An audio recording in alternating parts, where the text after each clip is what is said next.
welcome to the Choir Directors Academy. I am your host, Angela Elaine.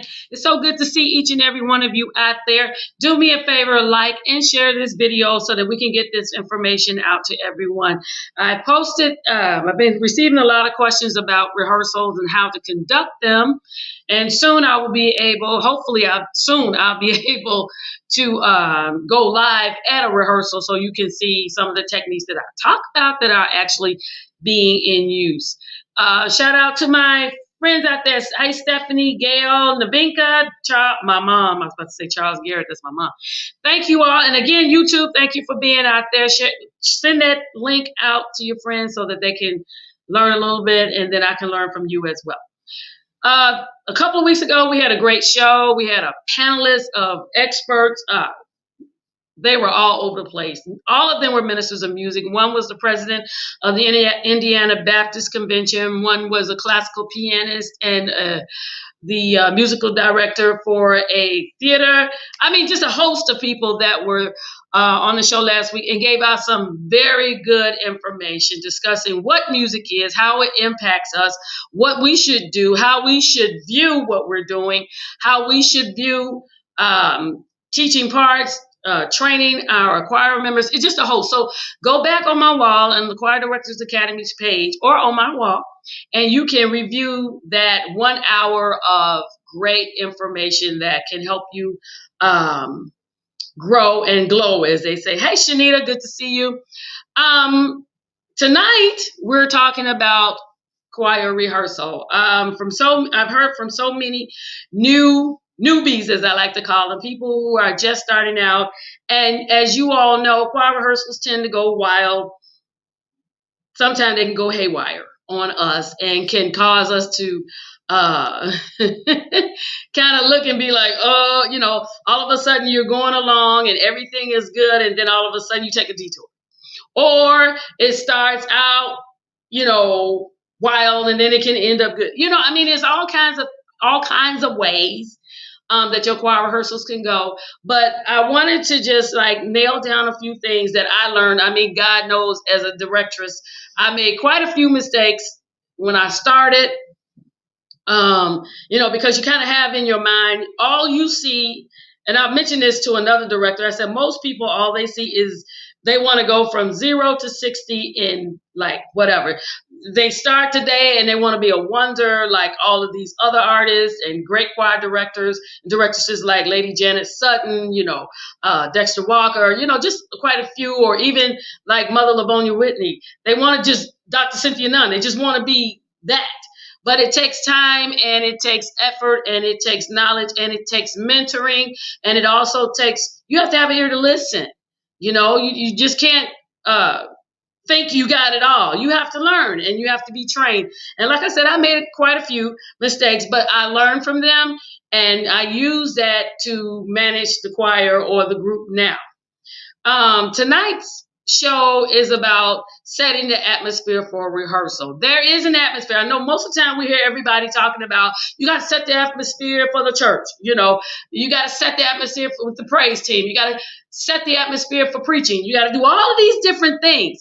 But you never really hear anybody talk about setting the atmosphere for a rehearsal. And the rehearsal is like the prelude, as I mentioned in my introductory comments. It is the prelude for your service. Pretty much your rehearsal can kind of tell you how that song or how things are going to go in your service. Not necessarily, but it can give you insight. And if you use your rehearsals to the maximum or to your advantage, you will do much better, and you'll be able to cultivate a group that will become more like a family. You understand what I'm saying? And even when you're up there singing, if one should happen to go awry, everybody knows how to cover, because if we look bad, everybody looks bad.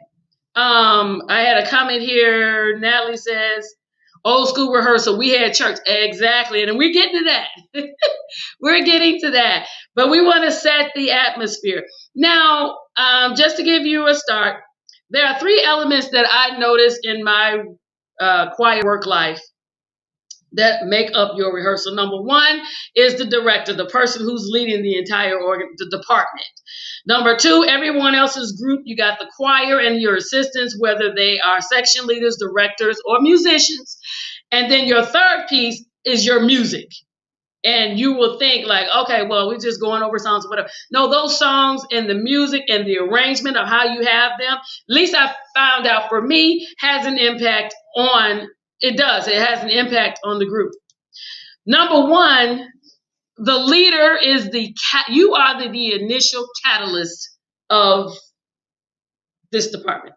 So however you are, if you mean and cranky and whatever, trust me, it's gonna, you're gonna lose choir members. All kinds of things can happen when you just like, you can't go to choir rehearsal and take it all out on your members. You can't do that. So, and I've done that quite a few times as a new director. I did that. I come in there and it's like, you kind of, you all frazzled and whatever else, and you taking it out and you don't realize that you're rough and ready when you're talking to them, and you get them upset. Now let's just step back a little bit and just get a snenario. Most of the times, now some churches are different. They have choir rehearsal on Saturday. So people have a chance to go out, do the shopping, kind of whatever. Well, in my case, we have rehearsals on Friday night. Well, you know how everybody's mind is on Fridays. It's Friday, end of the work week, I'm ready to whatever. And sometimes I would come to rehearsal and I would be frazzled because I had to rush home. I had to change clothes. I had to gobble down some food. And then I had to rush to get to the church. Traffic was, whatever. Choir rehearsal started at a certain time. I want to be there, start on time because I need all my time and all this, just like this. So then when I went, hey, Mark, good to see you. Mark was on the show and Natalie. Both of them were on, and Edward Adair were all on the show last week. So you all go back and check that out. Edward Adair made a good point. He said, leave your troubles outside the door. Exactly. Priscilla said, I ain't coming back. Okay. All right. She's not, whatever. That's my sister. Don't worry about what she's saying. But anyway, you leave it out. But, being new, I come in and I'm like, okay, we're going to, you can't do that. You have to leave everything out. What I learned to do was just take time, step back, and get myself together. So I would tell somebody in a rehearsal, you start the prayer, you get a scripture, and whatever else. Give me a chance to just settle down and get myself together. Because me being a leader, I can't afford to be all willy-nilly. I need to be settled. I need to be where I should be, not rolling around in space, right? And then but then on the flip side of that, you have to think about your choir members. Some of them are doing the same thing. I forgot that they were coming from work. They were hungry, they were sleepy, they were tired. And so they're coming hoping that everything works out right. And then I'm bringing that element in. That's that rehearsal that I keep hearing about from a lot of my little mentees. Like, it keeps blowing up because you have to prepare yourself. You have to set that atmosphere for that rehearsal, just like you set the atmosphere for anything else. You having a party at your house or a get together, you set the atmosphere. You have nice music going. You have the food laid out. You have everything pretty. Why? Because you want it to be inviting. Same thing with your rehearsals. You want them to be inviting. You want people to want to come.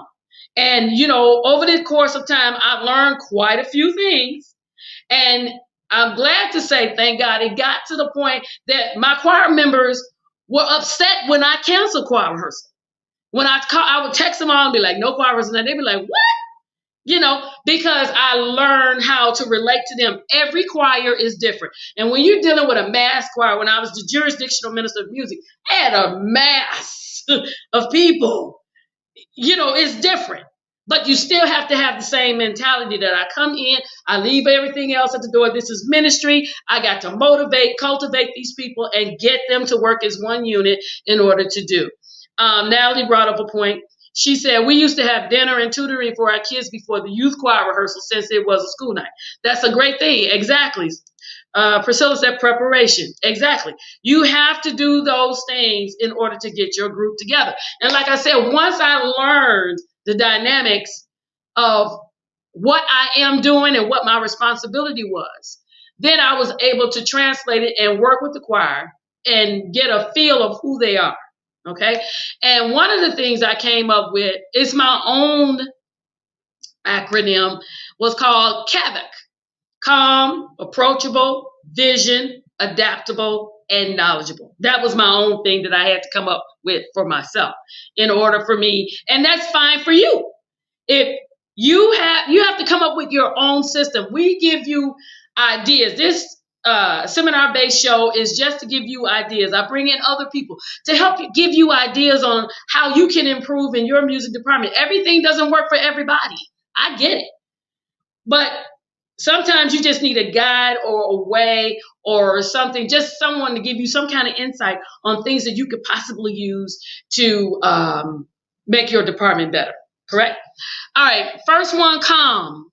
For me, I learned to pray before I even come in there. Never walk in there without praying by yourself, for yourself, and then cover the rest of your group. Okay? Because if you don't, you got to bring yourself in. If you don't, you all over the place. It's going to spill on the group, and that's going to make them, that's going to send ripples out. And whereas they may have come in hoping for the best, you just scuttled the ship. We don't have to do that. My second thing is, and also part of that calmness, make sure that you're fair. That's the worst thing that you can do with your choir, is not to be fair. If they think you favor her because she has a better voice than me, you got to keep the playing field level. You just have to be fair and let everybody know, even though that person may be leading, but you're just as important. If you're a background singer, you are just as important, because we need you.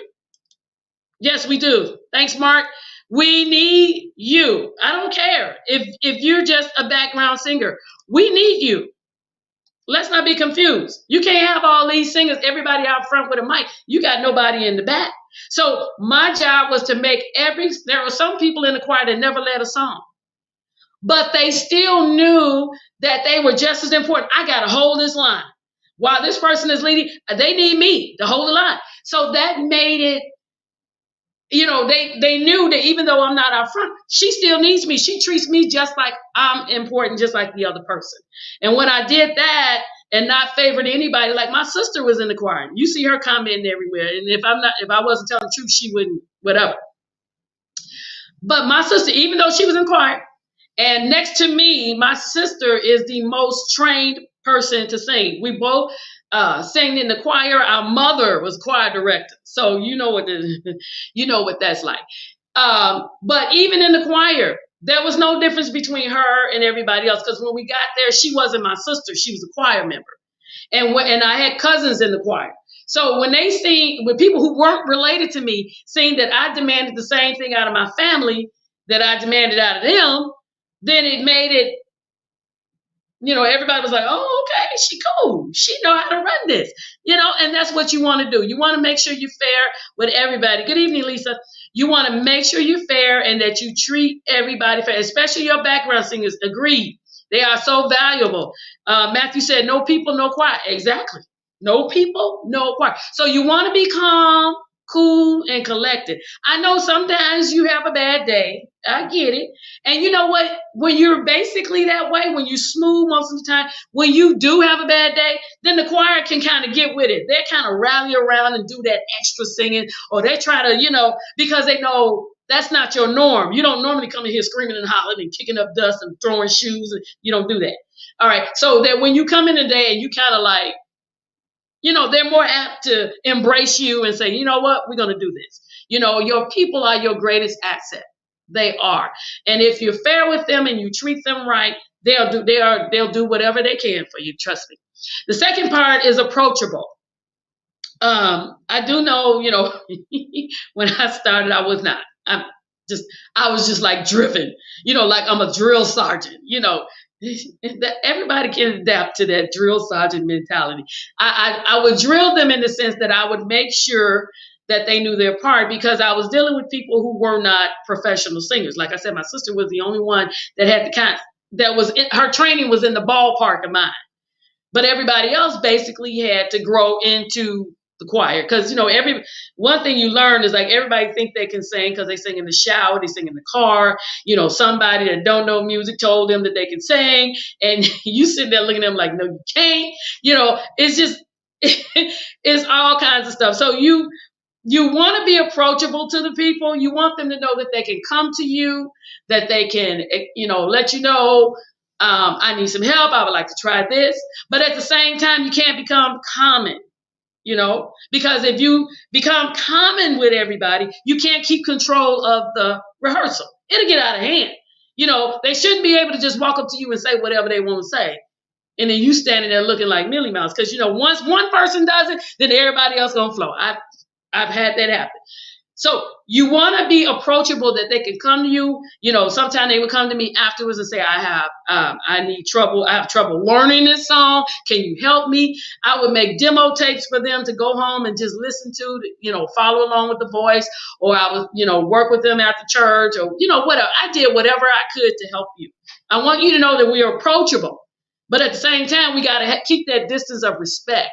Okay. And in that respect, I keep the fairness and everything else, because you don't want things to get out of hand, because you know how people do when they get common, they don't want to listen, and, all kinds of things happen. So it's a fine line, and you want to maintain that level of approachability and respect.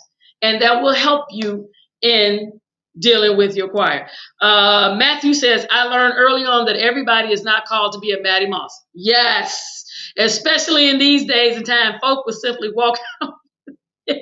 Matthew, Dr. Mattie Moss, yeah, we saw the shoe every now and then. And if you watch First Jurisdiction on the other night, they had Dr. Dorinda Clark Cole on their show, and she talked about why her mother would throw the shoe. She wasn't really throwing the shoe, but she was trying to get your attention because you weren't paying attention. But still today, we can't throw a shoe, and I'm not about to throw a red bottom across the floor. I'm just not going to do it. Okay, but we can't do that. We can't be in fear of the people, but we also have to treat people right. Priscilla, my sister, she says respect is key to propel music ministry. Yes, it is. Respect is key. You have to have respect. Everybody, the director has to respect the people, and the people have to respect the director. You can't talk to them any kind of way and expect people to follow. They understand, you'd be surprised. People understand you have to correct them when you're singing. They understand that you got to correct them. If I don't tell you out of tune, who gonna do it? Because the person next to you is just standing there irritated because you out of tune. So that's my job to tell you. So people understand that, but I don't have to tell them in a way that make them feel down or whatever. I try to tell it to you like, I know those who have sang with the choirs that I've directed over the years, I have this thing where sometimes I just kind of like cross my eyes, or, like look, whatever. And they all, whoever is in front of me or the side of me would know something is not right. And I would do that subconsciously as a prelude. And then I would tell the people, that wasn't even right. That, I don't know what that was. And I just like, kind of looked funny, and it kind of broke the wall down, to the point that the person automatically knew they were singing the wrong note, and they would start laughing, I know I'm wrong. I'm like, well, I'm glad you do, because I got to tell you, Pam said what a director could do in one season may not work in another. Exactly. And my sister said, sure. Okay, whatever. I don't know why I keep showing her comments, but anyway. But yeah, you have to be approachable. And like Pam said, what works for one choir may not work for another. I have different people. And, of course, if you're working with a group of people who already know how to sing, that's different than working with somebody who has no musical background really, and you're told to work with them. In church choirs, you more or less work with who you have or who you can get until the choir gets such size as you're able to like split them off and, push. You become the voices of inspiration, and you become the chorale or the main choir. Third of all, the V relates to vision. Make sure, and boy, I say this.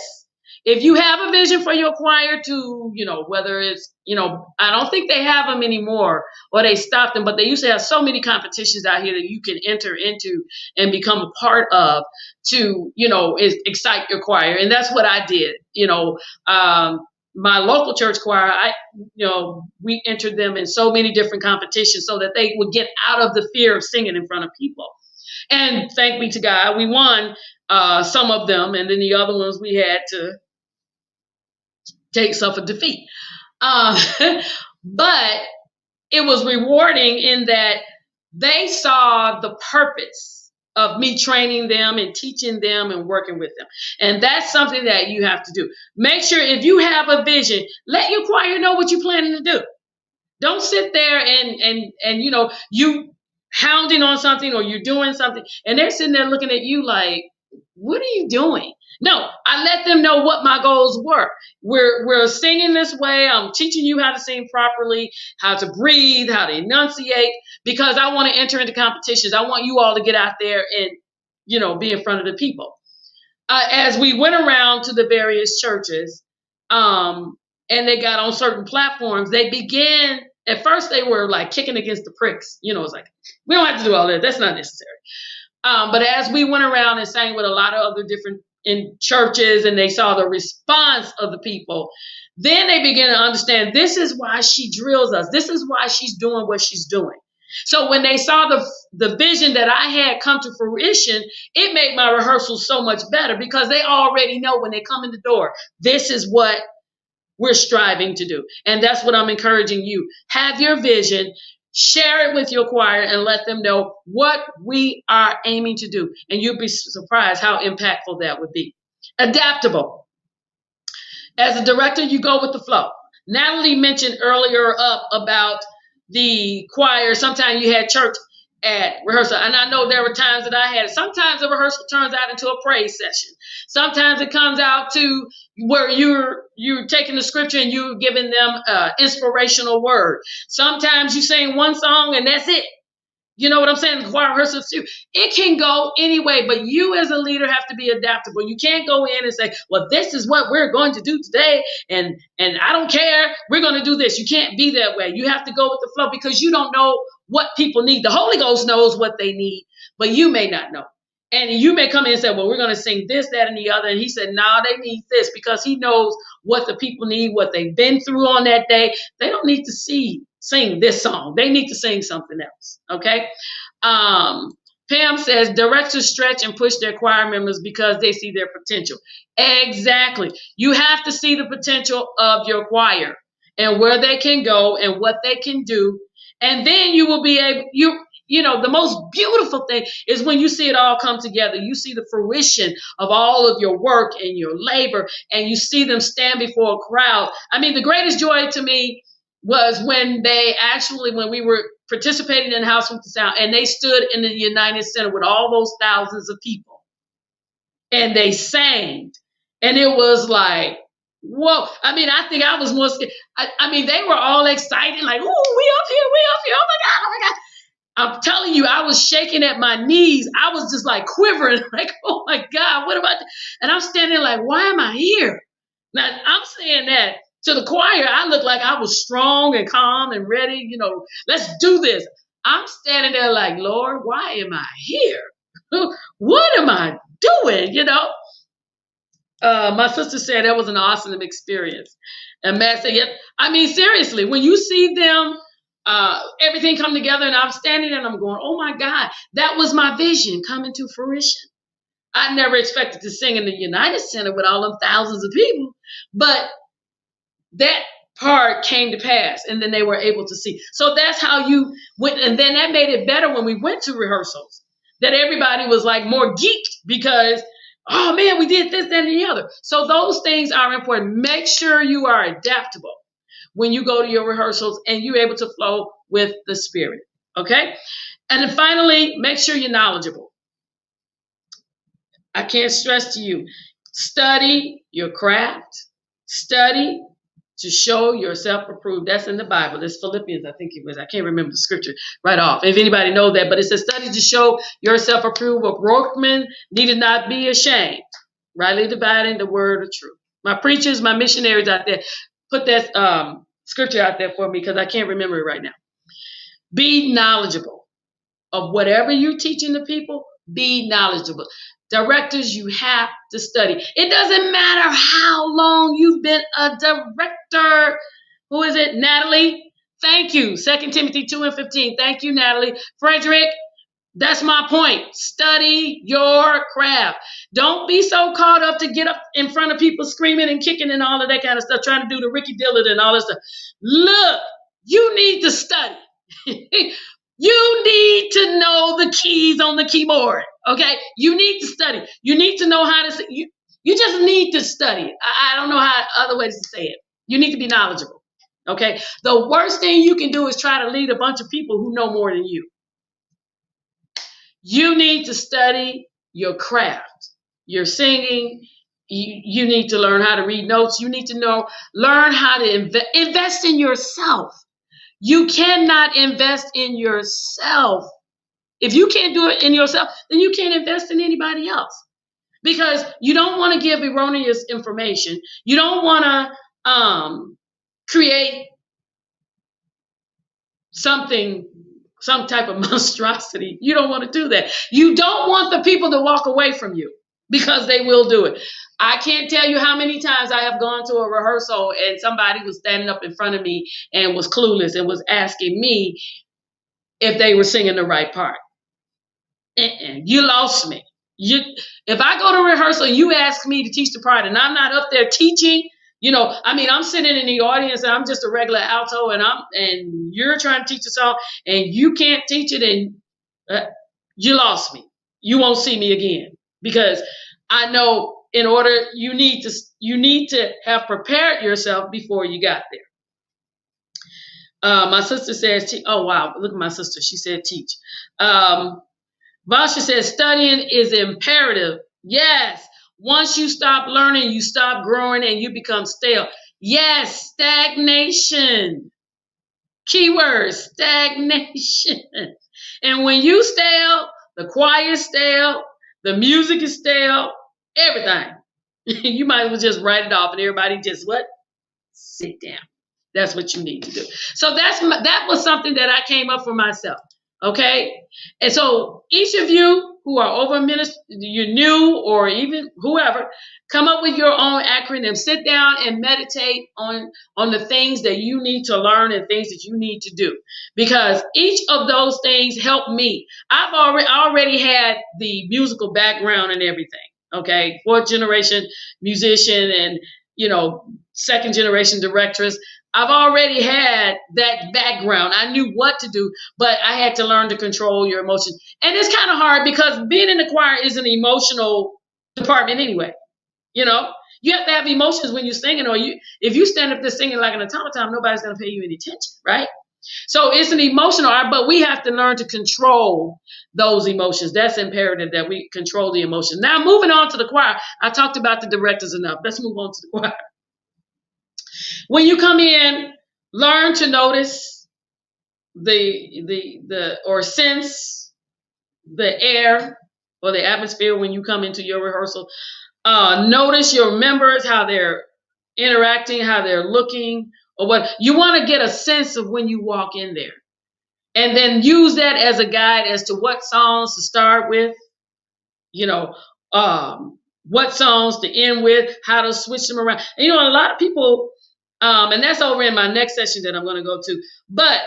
And another thing I learned for choirs, notice them, but also you want to prepare them before rehearsal. If you have a list of the songs that you plan to review, I would give them to them so that they can familiarize themselves with it, right? Because it just makes it better. It just makes it better. Pam mentioned be skilled. Exactly. Thank you. Thank you, Frederick.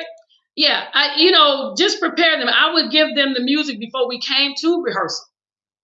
So that, because in my mind, honestly, this is my rendition, and maybe somebody can help me out. But when you having a rehearsal, I don't expect to teach you everything. I mean, especially after I've trained you. Now, I've gotten to the point where I don't have to teach the people that in my, choir or in the group or whatever. I don't have to teach them. When I come to rehearsal, that's what I'm doing. I'm rehearsing. I'm going over what you already done. Okay. And if you have trained your choir to a point, even if you haven't, it's better if you can prepare them before they get to you. If you can give them the information or the songs, set up a list in YouTube and just add the songs. Here, go through this whole playlist. Right? YouTube costs you nothing. So just go through there and listen to the songs and be familiar with what I plan to do when I come. All right. And my final section is music. Music is key when it comes to rehearsal. I personally, this is me. I mix the songs. I'm one of those people. Some choirs, I've heard them in rehearsal. All of the songs have the same beat. All the songs, they have the same beat, the same key, the same everything. And it's just like,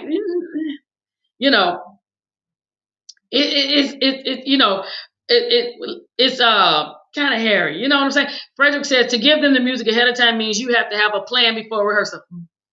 That right there. Everybody, take notes. To give them the music ahead of time means you have to have a what? Plan before rehearsal. Yes, absolutely. Absolutely. Humdrum. Yeah. But you don't want the songs to be humdrum. And one thing I've learned, I'm not a nurse, but I have learned about endorphins, that the chemicals that are produced naturally by the nervous system, and it helps you to cope with pain and stress. But it's that feel good stuff. You get that when you exercise, when you come out there, even though you're tired and you sweat, but you feel good.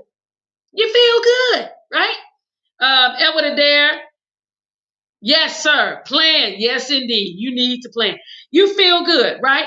So when I have choir rehearsal, I don't sing all slow songs. I kind of mix them up. And I'm looking at, when I walk in there, I kind of see the atmosphere, how everybody's looking. And I may start with a medium song, something with a little, kind of get everybody juices flowing, trying to get everybody going, because I know, I may do, what's the one? Oh Lord, we praise you. Hezekiah Walker did it back in the day. And then, with that little beat and whatever, I would do that. And what that does is get everybody moving and get those endorphins, those happy endorphins moving. And you know what? I will start out with that song in the rehearsal, or I'll start out with another song like Jesus is My Help, or something, just anything that's kind of like upbeat and whatever. And it would make the people get excited and happy. And then I would bounce back to the slow song, because I don't know, sometimes choirs just drag slow songs and whatever. So I would start with an upbeat song and then go to the slow song, then back up to a medium song, then go back to slow, and then end with a high, and then go back to slow. Kind of mix it up a little bit. Because if I start with a high, by the time they get to that slow song, it goes down a little bit. Then I pick up with another song, kind of keep them, before they get down too low, kind of bring them back up.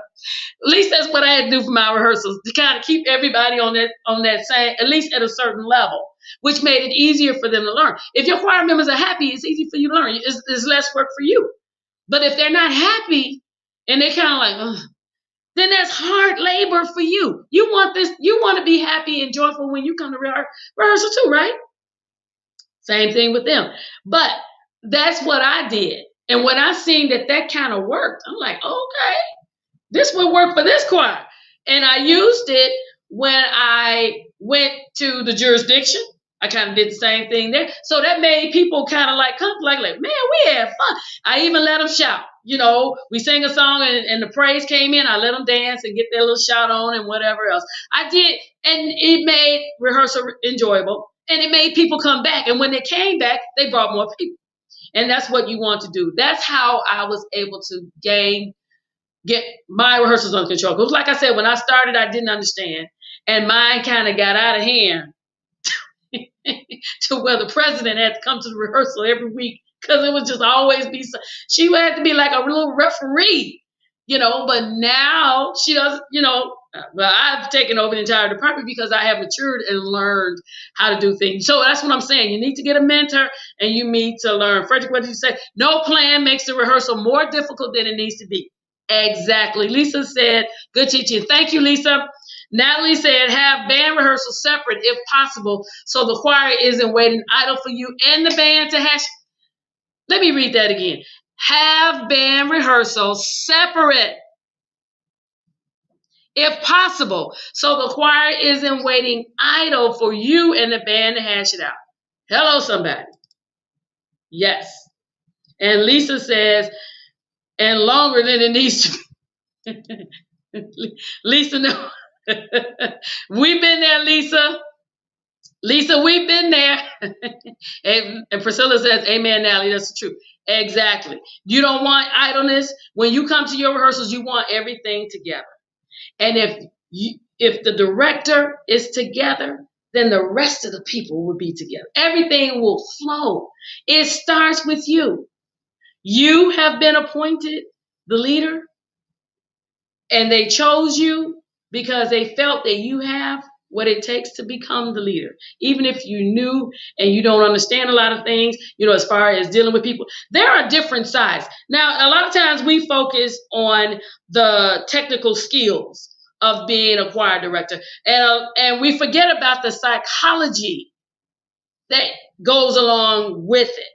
All right. Knowing how to deal with people, knowing how to deal with yourself, first of all, and then learning how to deal with people, those difficult choir members, the inquisitive ones. And then you have those that try to show you up and show that they know just as much as you know. I'm qualified, blah, blah, blah, blah, blah. Well, apparently you're not, because then they would have chose you. So you have all this different, there's a psychology and that you need to understand in dealing with people along with the music. So it's a whole lot.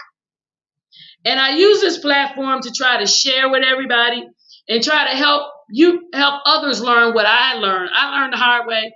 I thank God for my mom. She was a choir director. She was there, but sometimes she just let me hit my head upside the wall. She let me hit the brick wall, and then I learned to listen to her in dealing with people. Frederick said quite longer. Yeah, exactly. And Mr. Adair, Professor Adair says patience is the key. Exactly. Patience. You have to have patience with yourself, because you can't be a wonder overnight. And you have to have patience with the people. You have to. Patience is key. You have to have patience in dealing with people, because if you don't, you will shipwreck the whole thing. Okay. But patience is a virtue, and it's definitely something that you need when you are working in leadership. Absolutely. And Lisa, consistency, exactly, is also key. Be the same, work at the same tenacity every time you come.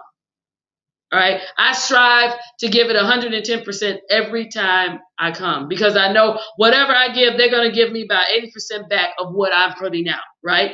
But again, also you'll be surprised when you're consistent with something, the choir will begin to learn from you. When you're patient and you're consistent and you have all of those fruits of the Spirit working in you, you'll be surprised. You're actually molding them as you work with them from week to week. And they will become a part of you. And they will become like you'll be joined together. Really. You'll become one. You become like a family. All right. And then it'll get to the point where they will be able to, you will basically get to the point where you're just managing.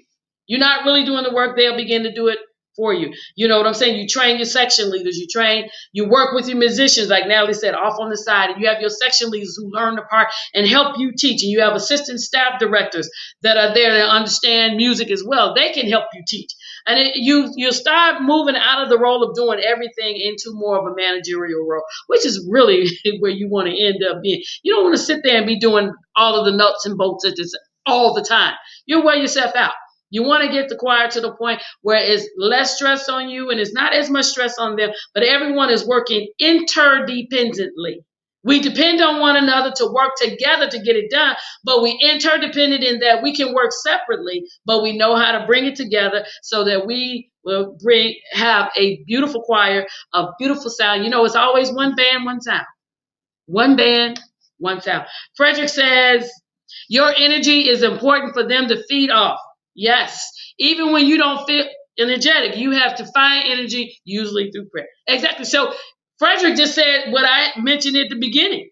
Started out with prayer. Make sure yourself, in your heart, in you, that you're right.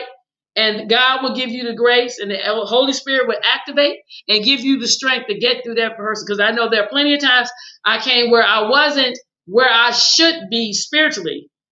But through prayer, God gave me the strength through the Holy Ghost, and I was able to handle that rehearsal. and get through there, and everybody benefited. So I hope I said something as well as everyone else said something to all my newbies out there who are trying to navigate this world in the choir world. I hope we said something, or you read a comment or something that helped you out and give you understanding. And as always, I'm here to answer your questions if you need them. I will, those of you who have sent them to my TCDA inbox, I will get back to you and hopefully by Saturday, I'll be able to answer everybody. Okay? Everybody.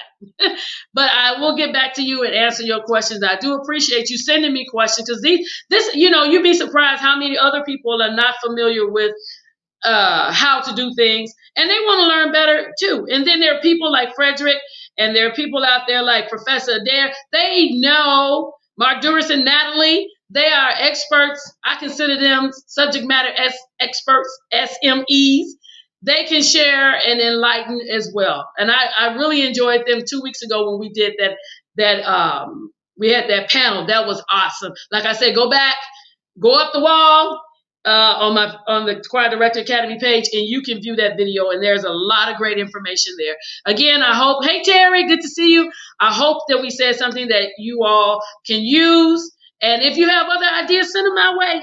We can do a show about it. Incidentally, that band app that you all were talking about, I did find an expert.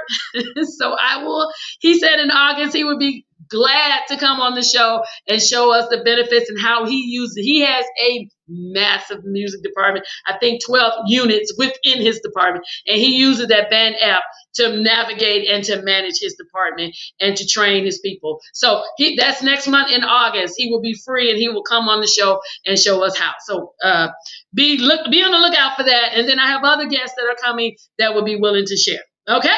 So thank you all. Bansha said, you always bless us. We appreciate you for sharing your wisdom. Thank you, Bansha, one of my brother from another mother. Thank you so very much. Frederick, thank you for being out here with me. Thank you, thank you. And Lisa, love you always, always. Natalie, oh, she said, can't wait. The band app, that's Natalie. Okay. And Frederick says, I love your wisdom. Thank you. Oh, thank you so much, Frederick. We got to get together. Natalie, we got to get together. We got to get together because you have a lot of wisdom that needs to be shared as well. Thank you, everybody. Thank you so much. I want you all to have a lovely evening. Have a great weekend. It's been wonderful. Thank you so much for joining me. Like and share. And be on the lookout. I got a lot of people that are going to be coming on, sharing their wisdom along with me. We're just here to make this a better and better and better. I love all y'all. Have a good weekend. Love you. Peace.